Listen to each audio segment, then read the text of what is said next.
Saudara-saudara sekalian, shalom. Damai di hati. Kalau penatua remaja biasanya jawab shalomnya shalom, begitu. Ini adalah refleksi dari kalau jadi penatua remaja, terkadang image, apalagi bupati penatua remaja, lain kali bertolak belakang antara kewibawaan, mesti sopan santun, kemudian menjadi penatua remaja di mana harus mendidik atau memberikan pelayanan kepada anak-anak remaja dengan gaya dan cara yang kekinian. Saudara-saudara, tema yang diberikan oleh Gereja Masehi Injili di Minahasa sebagai gereja yang kita kasihi, gereja yang kita banggakan, gereja yang perlu kita topang, memberikan tema komitmen dan konsistensi melayani. Mengapa di awal tadi saya menyampaikan bahwa ada kontradiksi antara jadi bupati dengan jadi penatua remaja. Bayangkan ini remaja-remaja ini lain kali kalau jawab WA apa kita sama dengan dompet teman. Ada juga remaja-remaja yang jawab telepon, "Halo kakak ada di mana? Oh ada di jalan. Oh kak mau pi mana? Oh ada mau pi ini. Oh iya kak, bye-bye di jalan nih. Oh iya. Cuma begitu. Di dalam setiap pemberian diri kita di dalam pelayanan, semua memiliki tantangan dan perjuangannya sendiri-sendiri. Sebagaimana kita hidup memiliki tantangan dan perjuangan hidup kita masing-masing. Pemberian diri dalam pelayanan tidak sebatas hanya menjadi pelayan khusus. Pada saat kita sudah memberi diri menjadi sidi jemaat, maka disitulah komitmen kita menjadi pelayan Tuhan. Makna sidi jemaat bahwa kita adalah menjadi bagian dari proses pelayanan di dalam Gereja Masehi Injili di Minahasa. Saya bersyukur, termasuk saya sangat menghargai para pelayan-pelayan khusus yang sudah memberi diri, termasuk kami juga, di dalam pelayanan kepada gereja kita. Mengapa? Karena banyak yang dikorbankan. Tidak mudah bagi kita, apalagi kalau ini di Jakarta, memberi diri menjadi pelayan khusus. Salut, saya sangat salut. Karena saya juga lama tinggal di Jakarta, puluhan tahun tinggal di Jakarta, mengerti dan merasakan bagaimana dinamika kehidupan di kota metropolitan ini. Bagaimana perjuangan untuk survive di ibu kota ini. Tetapi memiliki keterpanggilan menjadi pelayan, apalagi pelayan khusus, salut.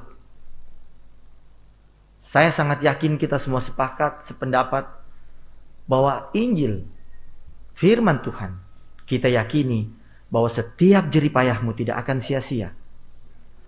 Apa yang akan kita cari? Sibuk kesana kemari dengan pekerjaan, tugas-tugas tanggung jawab sehari-hari, masih memberikan waktu untuk menjadi pelayan khusus. Kalau mungkin kalau di Torongpe daerah asal Tanah Minahasa sebagai bagian dari pelayanan arah sinode kita, tidak seperti di Jakarta. Masih banyak waktu, paling cuma bakar lota sedikit. Kumpulan-kumpulan sekarang sudah jarang kita lihat gara-gara COVID. Sehingga pemberian diri itu bukan saya mau membanding-bandingkan, tetapi saya merasakan bahwa pelayan khusus yang memberi diri di Jakarta luar biasa. Dalam konteks pembacaan kita pada pagi hari ini, komitmen dan konsistensi melayani adalah merupakan satu tantangan yang cukup besar, terutama di kota-kota besar. terutama yang ada di Jakarta ini. Pada saat kita mau memberi diri, tentu ada yang kita korbankan seperti saya sampaikan. Tetapi pada saat kita sudah berkomitmen, ini Gemim Immanuel Jakarta Barat ada 4 kolom ya, 4 kolom. Tetapi saya sangat yakin 4 kolom ini tersebarnya cukup jauh, iya kan? Kalau di kampung dari ujung ke ujung cuma kebun jeruk dari pintu tol sampai di muka pintu tol begini, itu satu wilayah pelayanan. Tetapi kalau di wilayah Jakarta Barat ini, apalagi dan sekitarnya, kalau sobat cerita sekitarnya, mungkin sampai di Tangerang. Sampai di Tangerang. Ini solintas provinsi. Bukan cuma lintas kabupaten kota, solintas provinsi. DKI sampai di Banten. Komitmen dalam pemberian diri inilah yang di dalam pembacaan Alkitab kita menggambarkan betapa tantangan, hambatan itu bukan hanya dialami pada saat seperti yang saya sampaikan sekarang ini. Ada jarak, ada kewajiban-kewajiban kita sebagai, ya mungkin kalau kepala rumah tangga, ibu rumah tangga, Jakarta mesti antar anak, apa ini segala macam. Pasti. Karena kami juga merasakan itu. Itu tinggal di Jakarta, dan kalau mau pikan rumah juga tuh antar. Kita semua terlambat lah ini ya. Pasti. Apalagi kalau ada kegiatan-kegiatan kategorial BIPRA. Kalau di Minahasa banyak, senang. Lebih banyak kegiatan. Orang juga bisa lebih sering-sering berkumpul. Padahal kan lebih gampang. Kalau di sana kan sasadiki baku dapa. Sasadiki baku dapa. Tapi saya sangat yakin Jemaat Gemim Immanuel Jakarta Barat ini pasti punya kerinduan untuk bersekutu. Pasti punya keinginan untuk bisa bersama-sama orang, jemaat, seiman, segereja, untuk boleh beribadah bersama-sama. Boleh sharing bersama-sama. Dan inilah yang akan membangkitkan komitmen dan konsistensi di dalam pelayanan.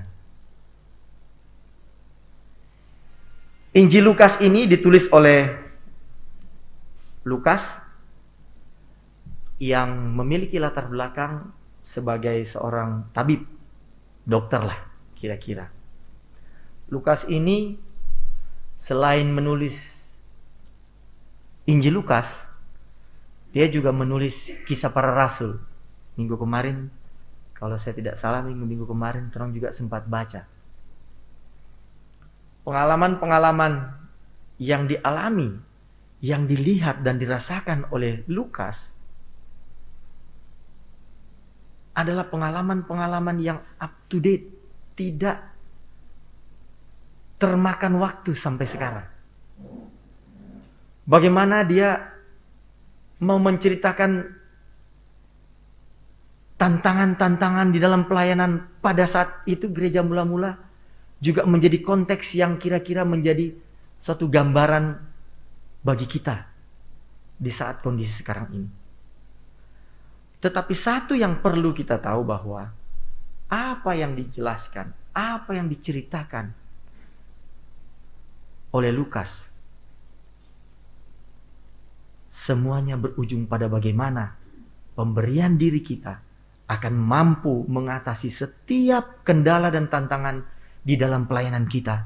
Terutama apabila kita betul-betul memiliki tujuan untuk menyenangkan hati Tuhan. Diri kita sadari bahwa kita tidak mampu bisa melakukan banyak hal. Kita harus mau mengakui bahwa hanya Kristuslah, keberadaan Kristuslah yang mampu mengarahkan kehidupan kita. Kita boleh berencana macam-macam. Kehendak Tuhanlah. Saya mungkin dan keluarga punya rencana lain. 20 tahun lebih tinggal di Jakarta, tidak mudah untuk bisa menyesuaikan pulang kampung dan menjadi bupati. Tetapi pada saat kita memberi diri, karena kalau jadi bupati pun adalah pelayan juga, kita adalah pelayan masyarakat. Ya, seperti dulu-dulu, kalau dulu-dulu jadi bupati boleh petatang petenteng. Sekarang betul-betul menjadi pelayan masyarakat. Di era keterbukaan ini, semua informasi, semua kegiatan orang boleh banding-bandingkan. Oh, kalau di sini tuh bupati boleh tuh begini, kalau di sini tidak semudah seperti apa yang mungkin dibayangkan pada zaman-zaman dulu menjadi bupati. Tetapi itulah komitmen. Pada saat kita memberi diri di dalam pelayanan kepada masyarakat, itu juga kita memberi diri di dalam pelayanan kepada Tuhan kita. Kita mengasihi gereja kita besar dari gereja kita. Orang dulu, saya berasal dari Desa Kaima, Kecamatan Kauditan, lahir di sana. Dari remaja sudah aktif di dalam pelayanan. Orang tua juga aktif dalam pelayanan. Membentuk karakter kita. Survive di Jakarta tidak mudah. Tidak perlu lagi kita jelaskan. Segala macam ada di Jakarta. Orang-orang dari kampung datang ke Jakarta, kalau tidak memiliki kemampuan, pemahaman, rasa, akar, pemahaman tentang Kristus, so anyor di Jakarta. Tidak mudah. Jakarta ini banyak hal, banyak yang ditawarkan.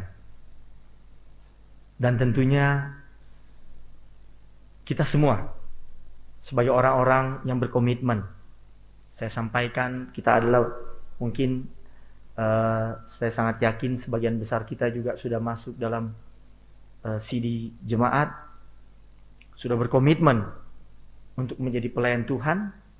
Apalagi saudara-saudara, sahabat-sahabat sepelayanan yang masuk di dalam pelayanan khusus, saya sangat yakin bahwa itu semua, kalau kita memberi diri dengan komitmen, kalau kita memberi diri dengan ketulusan, bahwa itu semua kita lakukan karena atas berkat dan karunia Tuhan yang Tuhan sudah berikan kepada kita.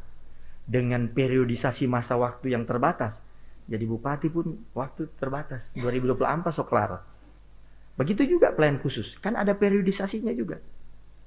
Sesudah itu, orang juga harus memberikan tongkat estafet kepada saudara-saudara kita yang lain, generasi muda kita. Pemberian diri dalam pelayanan, mulai dari pelayanan Kompelka, anak-anak, remaja, pemuda, ini adalah basic-basic untuk kita bisa memberikan, menanamkan rasa iman percaya Kristus di dalam kehidupan mereka. Kalau di remaja kan ada konteks berakar, bertumbuh, berbuah bagi Kristus. Nah, ini adalah pemahaman-pemahaman yang kita harus tanamkan. Mau sampai berapa lama umur gereja kita? Tidak pernah kita tahu. 100 tahun, 200 tahun, gereja mula-mula saja so hilang. Kalau kita belajar. Dan penggembalaan itu, proses penggembalaan, cara-cara penggembalaan adalah tugas tanggung jawab kita. Lagi sudah masuk sebagai pelayan khusus, ada banyak pelatihan-pelatihan. Kalau di remaja, LTPRD, LTPRL, TOT, itu adalah bagian-bagian juga untuk membekali agar betul-betul kita mampu berkomitmen dan konsisten di dalam pelayanan. Tuhan kiranya memberkati, melindungi kita semua, dan kita berdoa, orang semua, warga Gereja Masih Injili di Minahasa, khususnya Jemaat Gemim Immanuel Jakarta Barat ini, akan terus diberkati, akan terus memiliki sehati sepikir. Ya kan? Saya sendiri, waktu dengar Bapak tadi menjelaskan bahwa ini ada sewa di sini untuk bisa dari tahun 2016 ya, 17 dari tahun 2017. Ini kan adalah ada rasa sehati untuk orang sebagai warga Gemim, boleh baku-baku dapat orang warga Gemim, boleh orang beribadah bersama-sama, sehingga bisa berada membentuk suatu jemaat sendiri, ya, jemaat Gemim Immanuel Jakarta Barat. Tuhan kiranya yang adalah sumber segala sumber berkat juga akan memberkati kita supaya semua sukses di Jakarta. Tuhan Yesus memberkati. Amin.